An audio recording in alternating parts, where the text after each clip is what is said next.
Welcome back student. इस video में हम बात करेंगे कि हम CSS के जरिए हमारा जो कर्सर होता है उसको किस तरह से जो है वो चेंज कर सकते हैं। तो उसके लिए मैं विजुअल स्टूडियो कोड में जो है वो चला जाता हूँ।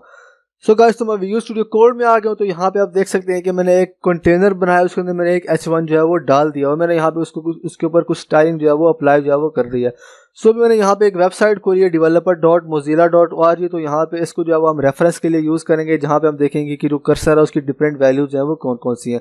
सो यहाँ पे जो कर्सर है उसको जो है वो डिफरेंट कैटेगरीज में जो है वो डिवाइड किया गया है, जिसके अंदर जो है वो जनरल, लिंक्स एंड स्टेटस, फिर सिलेक्शन, फिर ड्रैग एंड ड्रॉप, फिर उसके बाद रीसाइजिंग और फिर उसके बाद जो है वो जूमिंग।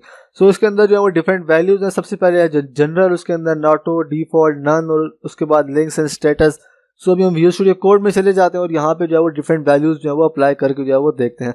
सो यहाँ पे मैं आ जाता हूँ कंटेनर के अंदर। तो यहाँ पे मैं लिख लूँगा कर्सर एंड देन उसके बाद यहाँ पे हम इसके अंदर जो है वो डिफरेंट वैल्यूज जो है वो पास करेंगे।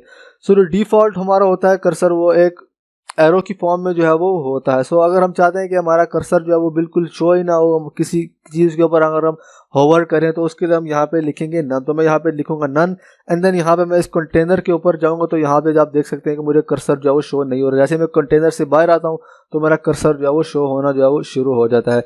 ये जो है वो जनरल कैटेगरी में आता है। इसके बाद जो है वो लिंक्स और स्टेटस के अंदर जो अगर हमने शो करवाना है, उसके अंदर जो है वो एक वैल्यू है हेल्प। मैं अगर यहाँ पे लिखता हूँ हेल्प, तो मैं इसको सेव करूँगा तो यहाँ पे मैं जाऊँगा तो यहाँ पे आप देख सकते हैं कि यहाँ पे कर्सर के साथ जो है वो मुझे एक क्वेश्चन मार्क भी जो है वो शो हो रहा है। इसके बाद मैं चाहता हूँ कि जो हमारे लिंक्स वगैरह होते हैं उसके ऊपर जो यूजुअली हम पॉइंटर जो है वो शो करवाते हैं, तो उसके लिए यहाँ पे मैं लिख लूँगा पॉइंटर। तो यहाँ पे जैसे इसके ऊपर मैं जाऊँगा तो यहाँ पे आप देख सकते हैं कि यहाँ पे मुझे पॉइंटर जो है वो शो हो रहा है। इसके बाद जो एक और वैल्यू होती है वो होती है प्रोग्रेस। तो मैं यहाँ पे लिख लेता हूँ प्रोग्रेस। तो यहाँ पे आप देख सकते हैं कि यहाँ पे जो हमारा एरो है उसके साथ जो प्रोग्रेस का साइन है विंडोज़ का, वो भी यहाँ पे जो है वो शो हो रहा है। उसके बाद अगर हम चाहते हैं कि कोई ऐसा आइटम और इसके ऊपर जो है वो हमें यूज़र को वेट करवाना हो, तो उसके लिए हम यहाँ पे लिखेंगे वेट एंड देन उसके बाद हमारा जो कर्सर होगा वो इस तरह से जो है वो शो होगा। उसके बाद जो है अगर हमने सिलेक्शन करवानी है तो उसके लिए जो है वो हम यूज़ कर सकते हैं। उसमें जो है वो डिफरेंट वैल्यूज है। उसमें सबसे पहली वैल्यू है सेल। तो हमें इस तरह जो प्लस का साइन जो है वो इस तरह से जो है वो शो होगा। उसके बाद एक और वैल्यू है इसके अंदर जो है क्रॉस हेयर। तो मैं यहाँ पे लिख लेता हूँ क्रॉस हेयर।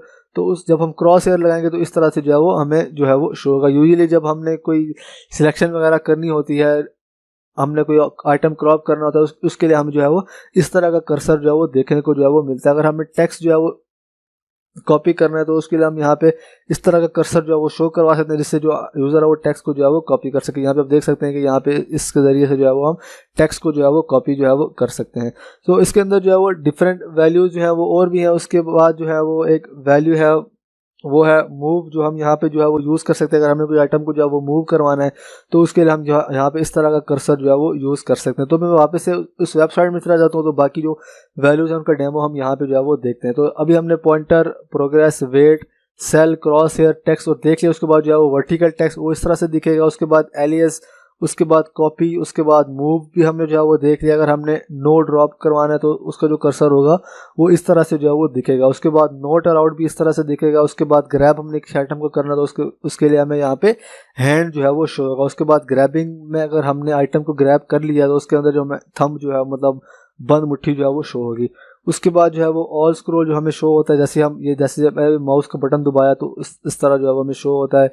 उसके बाद कॉल रीसाइज, तो और हमने जो हमारे टेबल है उसके कॉलम्स को रीसाइज करना है तो उसके लिए हम जो है वो इस तरह का कर्सर जो है वो शो करवा सकते हैं। तो उसके लिए अगर हमें ऐसा करना है तो उसके लिए हमें थोड़ी बहुत जावा स्क्रिप्ट जो है वो आनी चाहिए।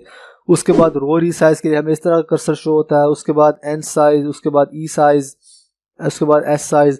तो डिफरेंट तरह के कर्सर जो है वो हम अपने जो हमारे आइटम्स होते हैं उनके ऊपर जो है वो अप्लाई जो है वो कर सकते हैं। तो ये एक अच्छी वेबसाइट है developer.mozilla.org। तो यहाँ से आप जो है वो इसको जो है वो डिफरेंट वैल्यूज यहाँ से आप जो है वो देख सकते हैं। तो सो आई होप कि आपको ये कॉन्सेप्ट जो है वो समझ आ गया होगा। So see you in the next video.